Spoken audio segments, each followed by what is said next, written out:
Good morning. Ngasigi akhoi sagun sinumit ko sagun sinumit ki card ki message yengase sagun sin ki number raina haira se hamba to ko sagun sin ki number se 25 lere aduga kalada hangapan gumba kai gumba du minus se na biro ko aduga amana akoina chak thongbada hapa ya base machu ko hadi ching chu matam se machu khatang maming gena du main taroga happy be ai ko sagun se numit ki se ko adu sagun se numit se tauba ya ba khot pa ya ba kaina ga hare tauga ba tauroi da ba an haras ne ko tauga da bana akoi gi money manifestations kumba money ball semba khot pa adu ma mayam da tauba ya ko adu tauroi da ba part se na kai no ha kan da ko aina mamang du so hai budi hai jagre na adi sagun se numit se ara ga di ko kumba kai kumba tum da ba ko tumba khot pa je katang avoid to biyo ko adu dum lere ko adu sida lere ko ahan ba ko number 1 cards da lere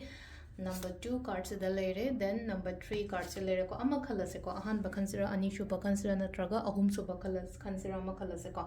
ahan ba khan ba ngai gi yenga se ko ahan ba khan ba ngai gi na kari no hai kan se da ko aina hona zari ba aina tauri ba kholi ba mayam se gi ma he na ha se na ko result rewards loina mo phangani ko ai layam pare natraga ai thabak nom ba khot pa yam kal le hara gadi adu gi mai shoidana phangani ba adum jiba pan ba gumba kai gumba la o haina su pi ba su lai ko silai se ko hadi mi ahen ba gumba lak pa yum da bu oiro ko ai gi life da bu oiro su gumba mayam se ko wakhan nunga aina su lai ko hadi ki na khot na ko hadi wakhan nunga ina leyo ai gi yum da di ai duna amaka kaino ne na amaka hadi ina khun gare lai rega ai yum da di ai du maharani ne mang kha yam seng na hara kan da di hai tar ko hadi aduduna hadi ki na khona lebi ba aina leiri ba mong sida ko aham ba se ko ani shuba ko ani shuba sina sida leiri se imung manung phajana nushi jana lemina ba ko mina ba lei ko imung manung khatangi wasuna ta ba angang nubi na har sine ko imung manung plus agi family agi husband agi wife adagi agi angang ke ka ga phajana matam spend gumba to bo ko bo na pi ba do ado atei atei da su dum phagani ko hari families khatangi wasuna ta bi da ko ahum suba sida na leina ko hadi sida lai se amaka aingonda sida jo opportunities and growth ne ko sida indicator is ani shuba sina ko aduga stability su leigani basida stability leigani